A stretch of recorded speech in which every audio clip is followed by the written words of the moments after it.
Hey there, welcome to another episode of Soap Goes to the Oscars. This is episode 49, and we are now on to a new year of movies.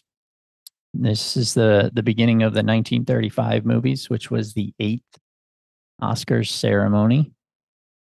They were still calling the award Outstanding Production at that time, and the ceremony date was March 5th, 1936.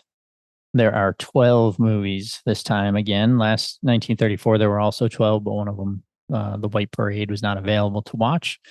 So I only watched 11. This time I got to watch all 12. Plus, at the end, I have one snubbed movie that I will watch as well. So 13 technically to get through this year. So, all that said, the first movie I watched here was called Ruggles of Red Gap. It's from 1935, obviously. And I had to rent this one. I'm going to have to rent most of these. I had to buy a couple on DVD as well, which sucks. But I had some Amazon credit. Got this one for $2.96. So not terrible. Again, I don't really mind renting them if I have to, but I try to avoid it when I can. This one was a kind of a surprise. I didn't really know what this was about, but I will read a little bit of the wiki page and then give you my thoughts. Ruggles of Red Gap is a 1935 American comedy film directed by Leo McCarey, starring Charles Laughton, Mary Boland, Charlie Ruggles, and Zazu Pitts, featuring Roland Young and Layla Hyams. It was based on the best-selling 1915 novel by Harry Leon Wilson, adapted by Humphrey Pearson, with a screenplay by Walter de Leon and Harlan Thompson. The story concerns a British gentleman's gentleman, so like a butler type guy, who discovers a new birth of freedom in a small Western American town in the early 20th century. Ruggles of Red Gap was an immense commercial hit and confirmed Leo McCarey's stature as Paramount's outstanding comedy filmmaker of his day. It was produced by Arthur Hornblow Jr., cinematography by Alfred Gilks, edited by Edward Dmytryk, distributed by Paramount Pictures, released on March 8th, 1935. With a runtime of 90 minutes. Gotta love those 90-minute movies. So one thing I just gotta say right off the bat, there was one of the main actors was named Charlie Ruggles, and the movie is called Ruggles of Red Gap. The main character, Ruggles, is the British manservant, and his name is Ruggles. And this dude's name is Charlie Ruggles. And I tried to find if there was some connection there, and there doesn't seem to be any. But what are the odds? Like, they just hired this dude named Charlie Ruggles for a movie called Ruggles of Red Gap. I don't know. It seems like a story to me, but I guess there isn't one.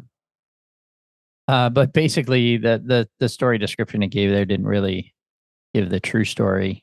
This is an American couple. The man is very unrefined, and they live in Red Gap, Washington, state of Washington. And the wife is trying to be refined. Her mother struck oil, so they're, new money. And she's trying to be refined and trying to get him to be more refined, gets him a new suit, gets him a haircut and a mustache trim and all that. But the movie starts out with a British gentleman waking up and his manservant, Ruggles, waking him up and telling him, he kind of tied one on last night. And I come to find out that he played poker with the American couple and had never played before, and he lost Ruggles to the American couple. So he is to be their manservant and go back to America with them. And it's a pretty short movie, so everything kind of gets packed in pretty quickly. But he quickly, like another another guy from Washington comes. He just happens to be there, taking a tour of Europe, and runs into the redneck guy, and they start yipping and yeehawing, and they get drunk along with Ruggles, and then he starts yahooing and all that stuff very quickly. And then they move back to America, and he sort of quickly he gets mistaken as just a visitor instead of their manservant, and sort of becomes the talk of the town, and starts falling in love with a woman. and blah, blah, blah. I won't get into too much there. But, there's humor along the way, and especially from him. So Charles Lawton plays the lead character. He was also in Private Life of Henry VIII, which I watched for, was it the last group? I guess, yeah. No, it was the 1932 to 33 Oscars he was in. He's also in the Oscar winner for this year, which was Mutiny on the Bounty. He plays Captain Bligh. So he's in a bunch of stuff. He's kind of a comedic actor, but also very like theatrical, and just he's pretty good in general. So he was very good.